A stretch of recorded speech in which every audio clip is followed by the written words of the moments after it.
In a podcast land where thoughts collide, Brian and Craig will be your guide. No topic too small, no tale too tall. Tune in, laugh out, you'll have a ball. From mysteries deep to light-hearted jokes in a poker rhythm where laughter invokes. Untitled is their name, the fun untamed. Each episode a ride, this shows their claim. Untitled, Brian and Craig, get ready for a twist and a leg shake. In a quirky world where anything goes, join the ride as the madness flows.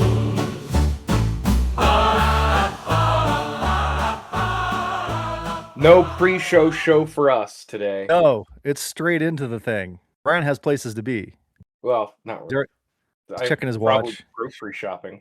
Ooh, Brian has to get to Wegmans. Yeah, no, actually Aldi and then Wegmans. Oh, you have to get to multiple grocery stores. Yes, for cheese crackers. Cheese crackers. Is that not really? That was very blurry. I couldn't see. Are those Aldi? Is that an Aldi? Yeah, it's Aldi brand Cheez-Its, which I think are actually better than the regular Cheez-Its, but that's a hot take. You also love an Aldi protein bar. We know this about you. They're very good. And then maybe just maybe we'll go to DD's Dairy and get a ton of ice cream for very little money. If you're lactose intolerant, that place will literally kill you. Correct, yes. I am indeed lactose intolerant, but they have many lactose-free options. That's good. I stick to those so that I don't die a horrible death, gut-related death. That's a bad way to go. Correct. Man, I didn't really do much today this week. Except I did order some parts and pieces for the house. I set up my cats to get spayed at the end of the month, also for checkups and all sorts of other stuff. And all 17 of your cats? All 81 of them. Wow. So today was the first day that I was able to catch a raccoon in the act of eating the food we leave out for the stray cats. I see. He's like, I'm just a stray cat. That is not a stray cat. I have to tell you, Craig, we all know our storied history of raccoons on this show. Yes, both positive and negative. Sure. Yes. This raccoon was so fat. Have you ever seen you know what a 5-gallon bucket looks like, right? Sure, absolutely. I've been to Home Depot. Cut that in half, and that was how round and large this raccoon was. That's a very large animal. Of course he is. You've been feeding him stray cat food. No. So I have a little camera in there, and I can see his little head. And I saw his head, and I'm like, oh, you goddamn little bastard, I'm gonna get you today. And so I went outside with my flashlight, and I rounded the corner of my house, and it was basically that half-gallon bucket just sticking out of the little cat house. It couldn't eat all of the food because it couldn't fit.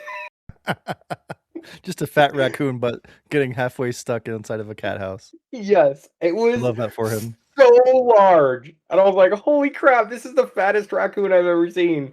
And like, it trundled away, like it like put its little feet out and like pushed itself out, like you know how when like a cat or a rat gets their head stuck in a hole and they like have to push. Yes. It did that, and then it like kind of scrambled away as fast as it can, which was not very fast. And it tried to climb the fence and couldn't, and then just like ran through the hole of the fence that I don't have. So it was pretty funny. It was the fattest raccoon I've seen with my own eyes. We've all seen fat raccoons on the internet, but this was the fattest one I've seen with my own two eyes. With real life. Well, wasn't the king of raccoons in your backyard in Castle Rock? Didn't you have a giant one there too? So it superseded that one? Yes, it was twice the size of that one. Because that one could actually climb up a fence post. This is what I want to understand. Because you're putting out food for an animal, but it's the wrong animal that's coming out, so you're upset? Like, you're... Okay. You want to feed cats, but cats only. But apparently the raccoon doesn't understand that. And I chase them away, and they don't come around. And then I grab. This is pretty disgusting, but I put my hand in a Ziploc bag, and then I go rooting around in the cat litter for not the solids, the liquids that are solid, that have solidified, and then I Okay. crush them up and I put them around it, Does that around scare away where the the raccoon? food is. Yeah, they usually don't. They don't like the smell of it. Like a predator thing? They think it's gonna eat them as Um, they're getting their head stuck inside of a. no, I just don't. From what I've read, they just don't like the ammonia smell, so Okay. Okay. they stay But away. cats have no problem with it. Yeah, Okay. apparently. I just think it's funny that like, no, you're not cute enough for me to be feeding you this food. I want to feed the cats that I like, not the Yes. raccoons that I dislike anymore. You need to go on a diet, son. Well, that one definitely. Yeah, I'm not here to fat shame, but I will fat shame that raccoon because holy crap, it is gigantic. I don't think that in historically raccoons have suffered much from body image problems. I don't think it's a neuroses that they struggle with. Their anxiety isn't high about their fat, large bodies, so I think you're okay. That's true. But I did Yeah. read that a raccoon can fit through a orifice that is 6 inches in diameter, but this one could not. Not so much. Yeah, I think this one was the exception to the rule. Can we use a different word besides orifice next time when we're talking about a hole to squeeze through? Because I don't like that word. Well, It Craig, makes me uncomfortable thinking about raccoons squeezing through orifices, and that's where I will leave it. I will take no further questions. I'm going to double Yeah. down and say that the human butthole can stretch up to 8 inches. So, Ed! theoretically, a raccoon could crawl up your butt. Yeah, I'm just tiptoeing around it, and Brian goes, "Full speed ahead!" Right into the raccoon up your butt. Thank you. Right into the Thank you. orifice. Full speed ahead into the orifice. That's the name of this episode. We've only been in for like 5 minutes, but that's the name of this episode. No, even if we come up with crazier shit, full speed ahead into the orifice. Into the orifice. I can just picture like Captain Picard. Number 1, take us into the orifice. Orifice? Is that right? Orify? Yeah. What is plural of orifice? We just orifices. In the original series, that was like some weird tube that had like a weird mouth and they flew into it. Probably. I vaguely remember. I don't know. I might be conflating the two of them together. I used to watch a lot of the Captain Kirk Star Trek, but that was back when I was like 13. So it's been some time since I've seen anything with the Tribble in it. Oh man, the Tribbles in the DS9 series were so good. But anyways, I digress. Anywho, you digress. What important topic was it that we were discussing that we've digressed from? Oh yes, into the orifice. Too many orifices. Oh, right. Speaking of orifices, no, trust me, wait. You have no idea where this is going, but I'm telling you, it's going into a very weird place, but not gross. So, have you seen Naked Lunch by David Cronenberg? No, I have not. Okay, so I sat down and watched it all the way through. Probably one of my favorite movies of all time because it's so weird. But the typewriter turns into like a bug, and like it's like thorax speaks, but it's very clearly someone's hand in like a puppet doing like actuating it, and it looks like an orifice. Yeah, it looks like a sphincter, and that's kind of, I was like, oh, this is kind of unsettling. So yeah. Anyways, so glad I brought up my distaste for the word orifice. It's taken us into so many great places. Full speed ahead, even. Full speed ahead. Number 1, full speed ahead into the orifice. Engage. It just moved through an orifice. Stupid. Jesus. All right. Anyways, did your week have any orifices? My week was mostly orifice free, or at least free from orifices that I can talk about in public. Oh, good. Yeah. So I did have an experience because I was using a survey app to make extra money because I do that sometimes. I love to grind for like 3 cents. I think I got $1 for this one, and it took about 5 minutes. But the robots are taking over. I had an AI survey where you just talk to the thing. Wait. Did you press 2 for Spanish and did it do like a very shitty, heavy Spanish accent in English? Well, I wasn't on the phone, but I did select the option to give me a heavy accent in English, although in an Italian accent this time. So that's what I was looking for. What is the highest level of education for which you have completed? What are you doing, Maron? Mancha. How many children under 18 live in your household? Hey, you got me mozzarella. Oh my, starting out weird, but the vibes are good though. I'm liking the vibes. The vibes are good. Okay. Anyways, continue, sir. So the AI survey, and Aaron, This is why I'm not super worried yet about AI taking over. It gave me a survey about haircuts. Because your hair is so wavy and long. That's correct. Yes. Yeah, they're like, this is a survey about haircuts. And I'm like, well, this should be interesting. And so for those who don't know, if this is your first time ever listening, first of all, interesting, but welcome. And second of all, I have no hair. Like every 3 days, I take a razor to my dome and make it more dome-like with every pass. And reflective with a nice little polish. Yeah, very reflective, especially since I wear a hat all the time. Which brings us up to our first sponsor, Head Polish. Has your head been flat and dull? Are you looking for a way for the lights to really shine? What was the product's name? Head Polish. Head polish. It doesn't have a brand name though? No, it's just Head Polish. Oh, come on. It needs to be like Aunt Martha's Head Polish. No, it's just Head Polish. That's what it says here in the script. That's what the copy says? That's what the copy says. Use Head Polish. Make sure your dome blinds others.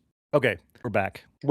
So I don't think that the AI comprehends that there are people who don't need haircuts, who want haircuts. Because it kept like trying to bring me back to like, well, what could we do to get you to? Is there ever a time where you feel like you need a luxury haircut and it would just make you feel better? It's like, I don't have hair. I haven't had a haircut in 25 years. Like, when was the last time you had a haircut? How did it make you feel? I'm like, it made me feel like it was 2002. Like, no, stop. It could not comprehend that I didn't want a haircut. So it went on for like 5 minutes, asking me questions like, what do you think would get you to want to have a haircut? What if your hair grew back? Would you want a haircut then? Yeah, exactly. Like, if your hair started growing back, would that do it? I'm like, oh, now you're going to insult me? Like, I'm fine with my hair the way it is. And then it gave me $1 at the end. And Brian, then I did another one because another one popped up and it was another survey for haircuts. So I did it again. And it was almost the exact same process of them not understanding. So the robots, oh man, sure, they're great, they're wonderful. They're not wonderful. But anyway, AI is truly going to rule the world someday. Oh wait, maybe it's just too dumb. Maybe it's to just rule the world. stupid. Yes. So I don't know. I don't yet to believe in AI. I don't think it's a bubble. Yeah. No. But anyway, we'll see. In 20 years, when we all don't have jobs and we're fighting on the streets, and it's basically some dystopian future. Look back on this and laugh. It'll be great. They made a movie called The Terminator. Heard of it? If you saw it. Yeah, I did see it. In fact, it didn't turn out well. Yeah, didn't really work out for us. The something net. What is the name of the AI that gains sentience? Skynet. That's right, Skynet. So we're like about 2 months away from Skynet gaining sentience and the robots trying to take over. Maybe one day. We'll see. Anyhow, so. Yeah. No, I didn't do a whole lot this week either, man. It was kind of a work really hard, then I don't know, hang out. Oh no, that's not true. Wednesday night, we went to trivia. Title of your team. The name of our team was one of the best ones we've ever had, I think, quite frankly. Okay. It was Small of Garden. Love it. When you're here, you're small. Oh, we got second place. Oh, you didn't win? Yeah, we ruined our 6th consecutive victory streak of getting first. You really shit the bed on that one, and we're just gonna move straight along. Yeah, let's go straight to the news. Can't win. You didn't win. We're moving on. Didn't win, so we're moving on. Wait, okay. I gotta ask. What was the title? What was the question that you didn't get? The question that we didn't get. There were like 4 or 5 that we didn't get. We were struggling, man. It was a rough outing. I think of like the hardest one. The final one was like it was like one of those tests where they give you a column of answers on the left and a column of answers on the right, and you basically have to draw a line between which one match. It was like, these 4 bands are from these 4 countries, line them up or something. And it was like Marshmello and the Bee Gees and a couple others. We actually got that final Jeopardy question right, which is why we ended up in second place, because a number of people got them wrong, but only $15 worth of prize money instead of $25. Boo! I know. So we have shame. We carry it with us, but at least we had the best team name for sure, because Small of Garden. True. Pretty solid. So anyway, and with that, I do believe it is time. Should I break it down, or should I just do a simple one? What do you think? Let's go old school. Let's just do the original. Okay, I'm feeling the original. You're feeling like nostalgic for the old days of 2024. Okay. Yes. News. All right. What do you got? We have news of things that have happened in the world this past week or two. Oh, did you find out more about the the torso man who allegedly killed another man. Did I hear anything more about extra snipply nubbins? Yes. No, I did not. Not a thing. Oh. Have you? Have you read any follow-ups? No, I haven't. I think it's pretty open and shut. I just think he's going to go to prison for a while for murder. I think the trial is mostly going to be how the hell did this happen, and how the hell do you drive? No, because if you watch like just one video, you can see that he's again has the dexterous nubbins, so he's able to do things. That's last week's news. That's old news, Brian. Oh, I'm sorry, that's old news. It's old news. We have new news now. Oh. Our first story comes to us from Iowa, where a baby chick was abandoned, orphaned after losing his mother.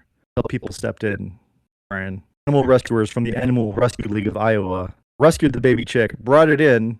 They found it wandering alone by the Saylorville Dam. Where is that? Somewhere in Iowa. No idea. The chick was taken to the Rescue League's Second Chance Ranch, where a care team set about trying to make it comfortable. It didn't have a mother, Brian. So they set it up in a nice enclosure with like lamps and stuff, but it needed something to cuddle up to. It needed a surrogate mother, Brian. What do you do when you need a surrogate mother for a baby chick? You give them a orangutan plush. I mean, that works if you're an orangutan, but no, for a chick, it's slightly different. You gave it a feather duster, and cuddled up to the feather duster like it was its mother. It's become very attached to the feather duster. It's growing, and it's healing and feeling better, and they think it's going to make it all because of the love of a good feather duster. What I would have anticipated a duck really, or I don't actually know what kind of chick it is. It could be a chicken. There's a picture of it, but it's just a little bird, so I don't know. It likes its feathered. I mean, we do suffer from bird blindness, so there's that. It's true. Us and the guy from John Cena show. Peacemaker. Thank you. My goodness. Again, nouns. They're hard for me. I'm losing my nouns. Our second story is kind of shocking, Brian. It comes from Nepal. What do you think? What do you think? Probably the biggest tourist attraction, especially amongst the ultra wealthy, is in Nepal. Let me say. Think on that. Is it? Hear me out here. Something that rhymes with Everest. Rhymes exactly with Everest because it is Everest. So, I knew it. Yes, you nailed it. People trying to climb Everest. It's a big business for Nepal. Lots of people spend very expensive vacations trying to climb a tall mountain. So anyway, really, this past week, a fraud ring has been discovered in Nepal. Shocking. It's pretty intense. They've made over $20 million on insurance fraud. Here's what they do. They've so far they've arrested 11 people, and 32 different people have been charged in this. It goes from everyone from like Sherpas to like people booking the trips, like helicopter operators to hospital workers. Like it's this huge net of this scam that they've been making like buku bucks off of. Here's how it works, Brian. They get people to come to climb Everest, take them out with Sherpas, and then they poison them, Brian. Nothing major, but enough to make you kind of feel sick, like you have altitude sickness, like they're putting extra baking soda and things. Yeah, they just had for the craps. Yeah, they start feeling terrible. And they say, oh, this is probably altitude poisoning. And then they call for a helicopter, which is very expensive. And then they charge them. That's part of it. But they also will take multiple people on the helicopter rides, which are very expensive. And then they act like each person got its own individual helicopter ride out, even though it was like tons of people riding the same helicopter. And then they bill the insurance for each individual helicopter ride as if there were like 30 of them when there was only one. And then they're collecting, and they've been doing this since 2001. So it's like 5 years poisoning their guests and then committing insurance fraud off of it. So nearly $20 million charged to both climbers and insurers have been made by this group, and they are starting to get their comeuppance because it hasn't been discovered. The story does not go into how it was discovered, but I would love to hear that story. Actually, I would like to see that as a major motion picture. That would be pretty good. That could be pretty good. So yeah, but they're getting arrested, and it's not good. So again, if you're gonna be a Sherpa, if we can't trust Sherpas in this world, Brian, I think who can we trust? I don't think we can trust anyone anymore. You can trust is podcasters who are not afraid to say things like "into the orifice" or "full steam ahead into the orifice." Full steam ahead into the orifice. I feel like the full steam ahead is important. You're right. Thank you for correcting me. So I do. When you say that, it reminded me of my college days many moons ago. Full steam ahead into the orifice reminded you of your college days? No. When you said Sherpa. So this one guy that I went to school with, he was very eccentric, and it was winding down for the spring semester, and I was like, hey, he's in my class. I'm like, hey man, what are you doing? And he's like, oh well, I'm going to finish my documentary about the Sherpas and their noble mission in Nepal. And I'm like, Jesus Christ. When I asked him that, I was like, holy fuck, I'm sorry I ever even spoke to you ever. I would think you would like a guy who makes a movie, even if it's a bit pretentious. Was he just too pretentious? He was just too he was pretentious to the point he was insufferable. Yeah, that's how they can work sometimes. And anyways, and he said that, and I was like, oh, okay. And he goes, have you ever been to Nepal?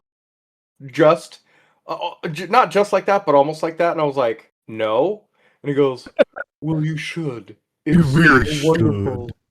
It's a wonderful, eye-opening place. And I'm like, I would rather have a raccoon crawl up my ass and die. I think going to Nepal would be amazing. What's wrong with going to Nepal? No, just the way he said it made me just think, nope. It just makes you mad. Yeah, we should do a podcast someday. Just maybe next year for April Fool's Day, we just do a whole pretentious podcast. Hello and welcome to Untitled with Brian and Craig. We're going to cover the important topics of the day. We only broadcast on an ultra-high frequency. You need a special analog tuner to listen and decode. Actually, what we do is we record it, and it's live pressed onto a vinyl. And that vinyl will be shipped out to you in a very special packaging. It's completed by small children in India. Each package inlaid with children's teeth and gold. Oh, I heard about some pop star this week who has like a bra made out of human teeth, and I can't remember who it is. Yeah, no. But every time they say human teeth now, because I've been on a David Cronenberg kick, he had this movie called Existenz, which was kind of like a video game. But anyways, there's a scene where Jude Law like eats a chicken, and like a cooked chicken, and then he like takes the bones and turns it into a gun, and then like the bullets are teeth. It's very weird. Like, it's a good movie, but it's very weird. Like, my kind of weird. It's a very good movie. You see, the man eats the chicken. Honestly, before I get pretentious on that, when you first said he eats a chicken, I like looked at you like, that's weird. And I'm like, wait a second. I eat chickens like... Yeah, I was about to say, like, you... like, yeah. Why is that weird? That's not weird at all. I don't know. The weird thing is he assembles the bones into a gun. Like, that's the weird part. This is the weird part. I have on many occasions eaten chicken, even with bones in them. But it's never once occurred to me to take those bones after I'm finished consuming the flesh of the chicken, then crumble them into some manner of weapon. It seems like if you're going to do that, a knife would be the way to go. The gun, that's too pedestrian. No, you got to go. If you're going to be taking the bones of the chicken, creating a weapon, you really ought create some manner of firearm. Then you can use the teeth. Wait, do chickens have teeth? Chickens don't have teeth. No, where did he get the teeth? I don't know. It might have been knuckles. It might have been the knuckles from the talon. Then I think about it. Okay, that makes more sense. That makes more sense. Yeah. You take the knuckles from the chicken foot. You assemble it in such a manner so that the knuckles expel from the barrel of your chicken gun into the flesh of your enemies. You can eat your enemies and create a new weapon that's even larger. And then you'll have actual teeth. But first you must eat whatever it is you killed because we use all of the animal. We're not wasteful. We only have one earth, of course. Even if the animal you kill is Ted from accounting, you still must consume him entirely. And then use his teeth for bullets. Because that's what the socially responsible do. Socially responsible anarchist. Socially responsible cannibalism. Oh, Jesus. We have another good show title. We have another good show title. Yeah. Full speed ahead into the orifice. No, full steam ahead into the Full orifice. steam ahead, socially responsible cannibalism. Socially responsible cannibalism. I love this show. Anyways, Anyways, sorry, we're we doing got the way off news. track. We sure did, but you know what? I enjoyed that very much, getting off track right there. That was good. So, yeah, this next story is my favorite story. The University of Exeter. Do I know where that is? No. Do I know what country that is? No. Oh, no. I'm guessing England? Because it sounds English. Exeter. I guess I could have Googled it. Who comes first, bro? No. Laziness came first this week, so I did not Google where Exeter is. First comes first unless I'm feeling lazy. But although we don't know where Exeter is, their university came up with a really good idea. And then they've tested it. If you're at the sea, Brian, you're trying to eat takeout food, what is the one animal that you think would be most likely to come and try to steal your takeout food? A rat with wings, also known as a seagull. That's correct. That is correct. A seagull, well known for snatching food from the hands of seagoers everywhere. Yep. Researchers from the University of Exeter have discovered a way to keep that from happening. Now, is it foolproof? No, of course not. If you put googly eyes on your takeout box, they have found that seagulls are more than 50% less likely to steal your food because they feel like they're being watched. So in experiments, birds were much slower to approach and much less likely to peck at containers that have eye-like stimuli. You have just a plain container, they go right at it because, hey, free food and I'm a seagull. But if they have googly eyes on them, it does act as a deterrent. The idea builds on existing research into animal behavior where direct eye contact is often seen as a threat. Yeah. When gulls think that they're being watched, they're more cautious about taking the food. Yeah. Next time you go to the beach, you slap a couple googly eyes on your box and see if that can help you avoid the, as Brian calls them, rats with wings. Upon which he would never perform CPR, no matter what rumors you may have heard. Correct. They're good for kicking and shooing away. Okay, so let's say the fat raccoon and a bunch of seagulls approach your stray cat food. Which are you shooing away first? I'm guessing seagulls, but I don't know for sure. Well, the fat raccoon first, and then it's slingshot time for the seagulls. So you kind of kick the raccoon out, and then as he's leaving, you start grabbing seagulls and just start using them as weapons, much as a pretentious chicken gun user would make them away. Okay. Although I would not eat them, I would just pull the flesh apart. Yes. You just pull the flesh apart. Yeah. Because you're not a socially responsible cannibal. Correct. Also, eating a seagull is not cannibalism. It's also, you'll probably die a horrible death. So no, I don't think that would go well. I can't imagine the seagull tastes good either. Yeah, no, probably awful. I'm not going to try that out. Yeah, same. Anyway, I'm Craig, and that is the news. I totally forgot to tell you last week about the show that I watched, that I stumbled upon and watched. It's called Garth Marenghi's Dark Place. It was a British sitcom. It was a British comedy show that aired in 2004. Okay. So back when I was getting haircuts. Get back when you were getting haircuts. And it's basically, the whole setup is they're finally airing a show from the 80s that was too ahead of its time and too, I guess the kids would call it woke and stuff. And it's really just stupid bullshit. But the whole setup is this guy, Garth Marenghi, is like a author like Stephen King. He calls himself the Master of Darkness, and he goes, and the opening narration goes, "I'm Garth Marenghi, author, dreamweaver, visionary, plus actor. You're about to enter the world of my imagination. You are now entering my dark place."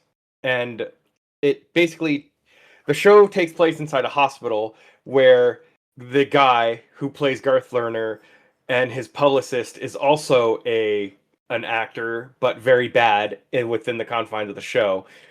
And they all so he runs the hospital, and then Matt Berry is in it, and they're basically doctors, and they fight off the occult and crazy shit like that. So it's like ER, but with ridiculous patients coming in. Less ER, more Danger 5. Okay. As far as ridiculous. So if The Pit and Danger 5 had a baby, it might be this Yeah. show. Yeah. Okay. But like in the 80s with crappy effects and stilted acting. And intercut in between the actual show is like modern day interviews where they talk about the behind the What it scenes of was the like show. making the show, sure. Yeah, and it's like, oh god, it's so funny. It's absolutely terrible in the best possible way. I mean, you had me at Matthew. Sorry, I was gonna say you had me at Matthew Berry, but no, yeah. Yeah. Garth Marenghi. Marenghi Yeah. something world. What's it called? Garth Marenghi's Dark Place. You can watch it for free Dark on Place. Peacock if you have it. I do. Okay. Or also Amazon YouTube. Prime. Oh, okay. Maybe not. Came out in 2004. You said? Yeah. Mm-hmm. Okay, so it's old. Yeah. They have great episodes. My favorite is episode 3 called Skipper the Eye Child. Skipper the Eye Child. Okay. What does that mean? Basically, the very opening of the episode is this eyeball, this giant eyeball with legs, and like, I'm not making this up, a 3-foot long penis, like, impregnates a man who then gives birth to a smaller eyeball. And like, and so the main character, Garth Marenghi, busts in and like sees it and he goes, "Dear Lord, what is that?" And his first reaction is to pull out a giant revolver and shoot it until it dies. And then he turns over to the security guard and goes, "Never breathe a word of this to anyone." And then to which the greatest line ever uttered in the series is, "Good God, would you look at the rod on that thing?" So it's just a giant eyeball with a giant dong. Yep, and it gets so much worse. So basically, the Garth Marenghi like picks up this eye child and like, I'm gonna care for this child and name it Skipper. And it basically brings up paternal instincts with him because apparently he had a half grasshopper son. No idea where the grasshopper came from, but it's a little boy with terrible grasshopper outfit and makeup and prosthetics, and it's terrible. And every episode ends with him like talking about the lesson he learned up at the roof of the hospital. Okay. Yeah. I like half grasshopper boy, but I really like an eye child. That's fantastic. Yeah, and then apparently there's a mysterious illness in one other episode that turns everybody into an ape, a la Planet of the Apes. There's another one called Scotch Mist, where there's a mist that like Scottish people come out of, and basically the whole idea is that Garth Marenghi like talked a bunch of shit about the Scottish people and has to apologize for being a racist, essentially. The end of a mist that comes that just produces Scottish people. That's amazing. Okay, I'm gonna have to check this out. It's very good, and there's only 6 episodes. You can watch it in like 2 hours. It's very good. So, Garth Marenghi's Dark Place. That's Brian's recommendation. Garth Marenghi's Dark Place. Oh, I think I'm drawing somebody like an eye child this week. That seems very likely. Oh man, I have no idea. I have no idea what we're gonna do. I mean, we went some weird territory today, so we sure did. Okay, you got one? I got one. All right, we've got. Okay. It's gonna be like a normal day. Like we're gonna start out with like we'll be like in New York City, we'll say, and we're gonna kind of show like just smattering of like the local life. Like they'll show the subway and people getting off the subway, and then like the streets and people just walking the streets, and like everything looks normal. Like it looks like just a typical day in New York City. Everything is happening just the way it always does. Nothing seems out of the ordinary. Then we're gonna, after like about a 2-minute cross section of city life, we're gonna focus in on a little eye child who's living in the normal city. Okay. And is it in the subway? Is it in squalor? No, it's like going to school or something. Like it looks like it's well dressed. It doesn't look like it's malnourished. This is normal. Like this is kind of normal. It's just living its life. It's just living its life, Brian. It's probably like 13 years old. Okay. It's not like a tiny child, but it's it's still.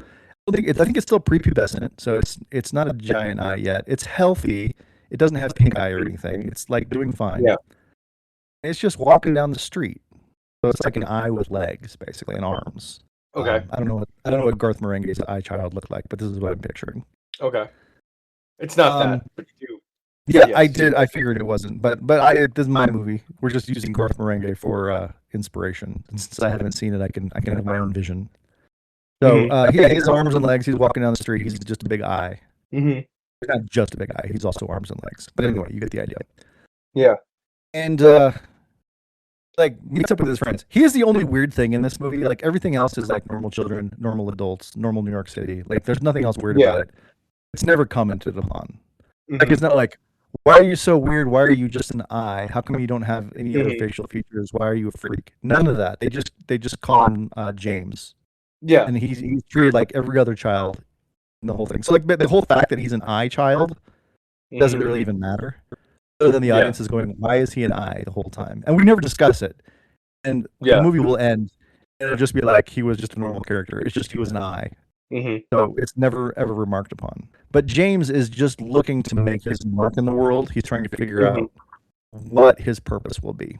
James really likes birds. Okay. The eye child really likes birds. Eye child loves birds. Like he likes to bird watch. He's an eye, so he's got a very large eye for watching birds, I guess, and it's just his thing. He's into it.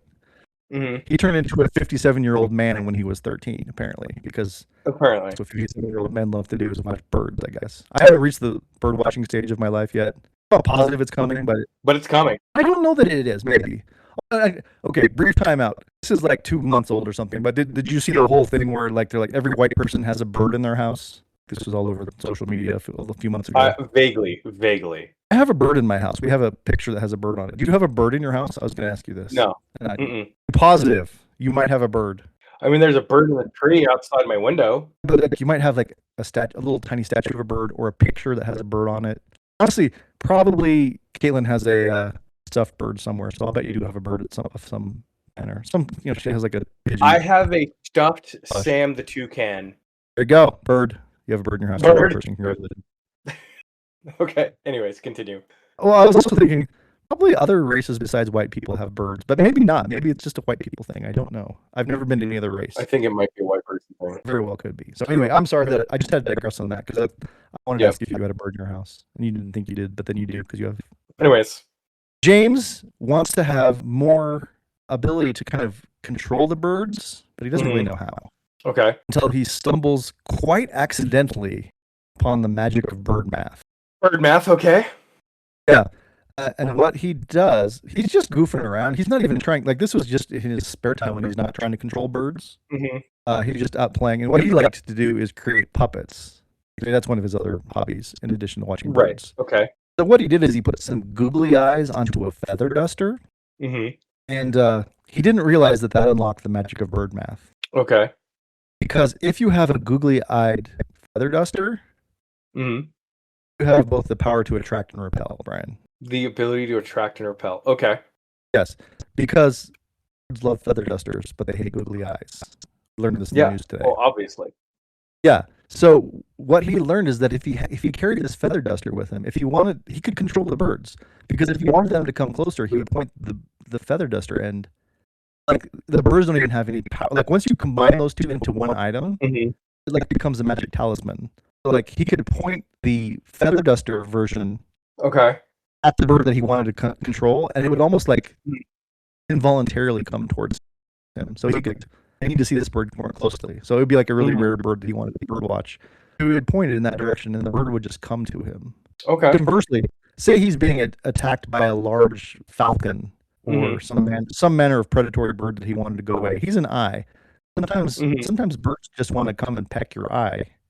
You have a giant eye like that. You have to have some kind of defense mechanism. He never did before this. But it turns out if you just turn it around to the googly eye portion and point that at the bird, you can make the bird not only will it go away, you can control the bird. Okay. The googly eyes on the talisman will actually make it so you can if you really hate the bird, like say it's a seagull and Brian wants to kill it, you can just make it fly into a cliff and like that will end the bird. You have utter control over the birds because of the magic bird math, because of the magic talisman of the googly-eyed feather duster. And he just realizes this power, and then he takes it to NASA. He's like, I have this. Is this anything? At first, the scientists laugh at him, not because he's an eye, because again, that's never commented on, but because he has the audacity to think that his googly-eyed feather duster gives him powers. That NASA doesn't realize that he's right. Because again, he doesn't have the magic. Like, haha, laughing off. You're a piece of crap, dude. Yeah, but there's one engineer at NASA who is kind of ridiculed and put down. He's like the lowest level rung. He's just a lackey. Like if they're having a meeting and they need somebody to get coffee, we're gonna call him. They send him away. Yeah, they send Shakir away to go get the coffee because they don't want to deal with anything other than everybody else can be part of the meeting, but Shakir just needs to be the coffee boy. Well, Shakir's the coffee boy. A chaiwala. Shakir's like, I believe you, James. Let's take a look at this. And she really hones the power of the bird talisman. He almost becomes, at first he's like really helpful and nice, but as he develops this technology, suddenly he almost becomes the antagonist. The villain. Yeah, the antagonist, because he starts doing things to birds because he has utter control over them. He can he can gather a whole army of birds and send them against cities, and he's like, this could be a weapon. This is how we will defeat all of our enemies.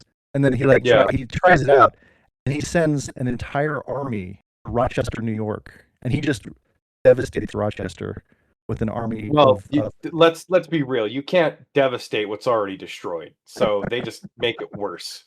He made it real worse, Brian. It's gone. It's almost like a nuclear event happened. He just sends birds and they just pick it clean. It's like the movie The Birds by Hitchcock. It kills, destroys. He has this power. James realizes that he's trusted the wrong person. So James develops a plan to get Shakir to. He's going to stop him somehow so that Shakir doesn't continue his reign of devastation against the world with controlling birds. Yeah. I don't know how we end it though. You have to have some kind of. James develops a new technology because James just has the good ideas. So hear me out. This is what James does. James realizes that Shakir is using his power for evil, and so he develops a way to permanently send birds away, the absolute subtraction, right? Sure. So he develops that, and every time that Shakir sends it, James appears and sends it away. And Shakir is like, why are you doing this? And James is like, I thought you were my brother. And they have that whole dynamic. We were friends. Yeah. You told me you loved me. Yeah. And then, so basically, you don't see them for a while. And they're both feverishly working on their tech. And we see James, gets a letter. And James is like, I must meet Shakir off the throughway in this one place in the station in a rest stop near Rochester. They have a final confrontation at a rest stop outside of Rochester. I like this. Yeah. And so basically what happens is James comes out with his absolute subtraction, and Shakir has become more bird than man. And is like, oh God. And so basically he's like a half birdman thing, and he's like, I must become the bird. And James tearfully sends him away using absolute subtraction. Oh, I love it. And that's how it ends. Oh, and it's a tearful goodbye. You know how James discovers it? Realizes that if you put an additional pair of googly eyes, so that there are 4 googly eyes. Yes, that's exactly it. Yes. That's what creates the ultimate negator. Yeah, absolute subtraction. Absolute subtraction into the bird netherworld. Yes. I think he probably goes full steam into the orifice. Full steam into the orifice, exactly. Yes. Yeah. But it's like you said, it's tearful because they shared something great, but then it became perverted. And so it's a tearful goodbye because it's complicated because you realize that evil is being defeated, but also there's a shared history there, and there's a love even through the pain. And it turns out that the whole movie is an allegory for the Vietnam War. I mean, that seems rather obvious, but yes, of course, that's what it was the whole time. Hey, thanks for the assist on that one. We really made something there. I don't know what it was. Yeah, we did. We did it. That's your turn. Oh, geez. As per usual, mine's going to be really weird. So prepare yourself. Here comes an Eldritch Horror. And it's, hey, you're not wrong, but hey. Dare you know me that well? How dare you, sir? How dare you? And of course, it's going to be an allegory for the Vietnam War. I mean, what movie isn't these days? I know, right? Like Super Mario Galaxy movie. very clearly Project Hail Mary is an allegory for the Vietnam War. 100%. Yes, because Rocky is the Viet Cong. Duh. Exactly. Yeah. Okay, so we're gonna start off with Sally, and Sally is living a kind of a droll life, and she, she's in her mid-30s. She's, she hasn't really settled down. She's wanting to, find her person, all that sort of thing. So she. Can I interrupt you for half a second? I really want to know what having a droll life means to you. She goes to work. She comes home. She makes food. She watches TV. Rinse, lather, repeat. You're saying a dull life or a droll?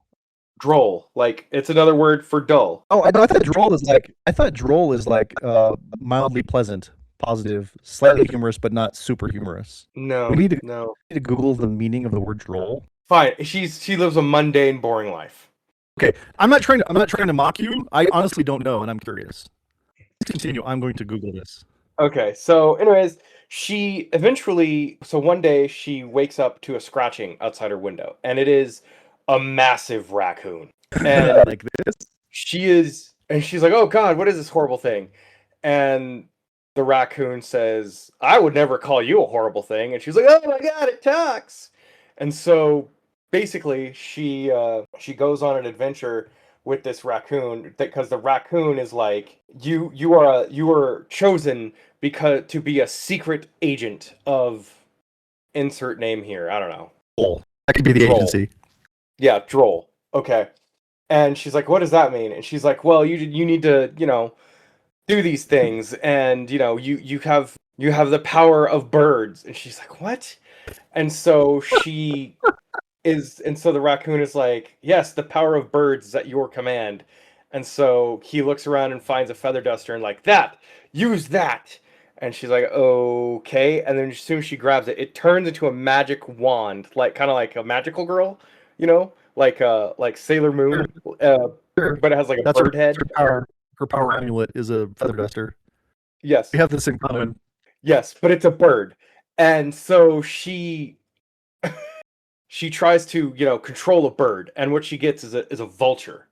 And the vulture appears, and the raccoon's like, "Holy crap, this is a bird from the other agency that we're against called the Mundane." And so she eventually kills the vulture, and the raccoon is like, good, yes. Now eat it to consume its power, and then assemble its bones into a gun. And so she does that, and she's like, "I didn't realize I have this power."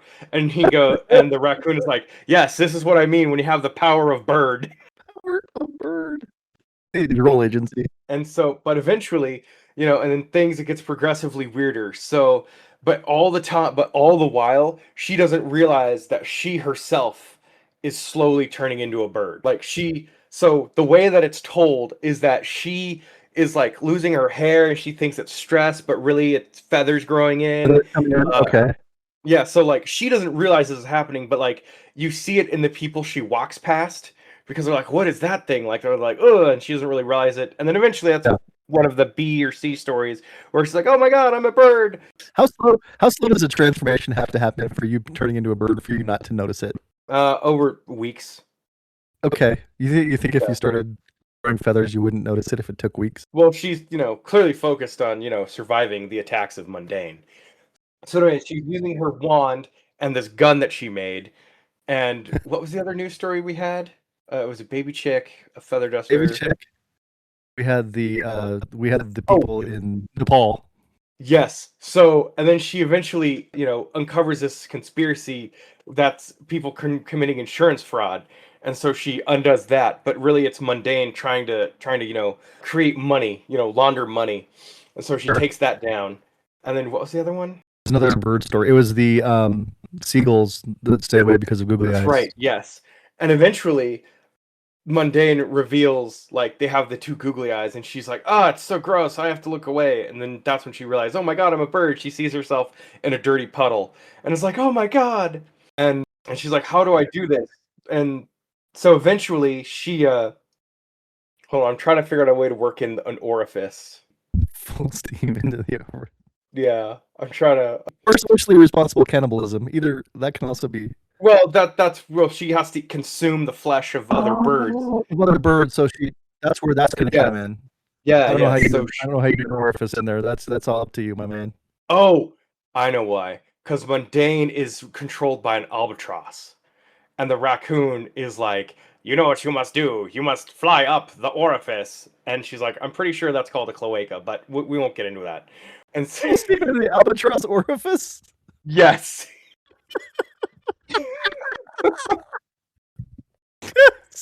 Stupid. Yeah. And so the raccoon, who is also a wizard, has the power of cheese. Power of cheese. What's happening? I'm spinning out of control now. Because it really, it doesn't fucking matter anymore. I like a raccoon wizard. Like someone to go full steam into the albatross orifice. And so eventually he's like, Sally, you must complete the ritual. So she flies full steam ahead into the albatross. Well, she doesn't fly full steam ahead. She goes full speed ahead with her gun that she's made with explosive knuckle shells. And so she just unloads, and eventually the albatross explodes, and she's saved, the day for Mundane. But now she's like a weird, fine eldritch horror bird woman. Bird woman person. Yeah. So is the title of this episode now Full Steam Ahead into the Albatross Orifice, semicolon, socially responsible cannibalism? Yes. It went 100%. It's really weird. Yeah, I don't know how. I don't know. We've had some really weird episode titles. We really have. Last week's is the piece de resistance, the extras, nipply nubbins.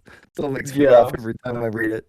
Which I also think was funny, and I don't realize if we did this intentionally, because we couldn't come up with a name of a show, so we just call it Untitled, and yet every episode has a crazy title. That's true. We should have had an episode about trying to name this show, then it would have something other than Untitled. Though I think Untitled suits us. It works. Yeah. Well, now I think it would just be called The Twist and a Leg Shake. But it probably would. Yeah, that would be. I don't think we need to retitle though. I think retitling Untitled would be unnecessary. Yeah. But you know what isn't unnecessary? Making sure that you have plenty of Q-tips around, I'd say. Correct. Yes. In fact, you need at least 15 boxes at minimum. I would say that's that might not even be sufficient, really. I guess if you have 15. You might be okay. I'd still say. Well, I only have 15, and I don't need any more. 15, I think, is perfect. Okay, but with your large selection of Q-tips you have there, do you even know how to use them, Brian? I actually don't. I don't know how. Yeah, you just bought them. You were not being socially responsible. How would I find out? And there's a very simple reason, or a very simple answer to that question. And all you need to do, pick any one of those 15 boxes, because it's on all of them, Brian. Pick it up and look at it, but don't look at the front. Whoa. Yeah, I know. Whoa. Not the front? Not the front? Not the front? Get out of here, heathen. Be gone, heretic. You can admire the front, but that's not where the action is. You can look at the front, and it is beautiful. But it's not information filled, Brian. But you're saying the party is really in the back, is what I'm saying. It's business in the front, but it is party in the back. Because the party is the instructions on how to use them. And Brian, that's on the back of the Q-tip box. Ooh. The party is only just beginning once you start reading that. Like, I see. You'll start hearing sirens, and I don't know what they call that ringtone thing, when they make that noise and stuff. But as soon as you start reading, the party in the back really takes off, because you'll understand. It's like when Shakir starts realizing just how powerful a feather duster with eyeballs is. Just how powerful bird math is. Exactly. Bird math magic is real. You'll have that same experience as Shakir had, just by flipping the box over to the other side. And then reading the back of the Q-tip box. Too much, sir. No, it's not. I know it sounds like a lot. You can do this, Brian. Because what you should do is you should always read the back of the Q-tip box. Untitled with Brian and Craig is produced and edited by me, Brian Dunnigan. It is also hosted by me, Brian Dunnigan, as well as Craig Dodge. Opening and ending themes are created by AI, so nobody has license to those.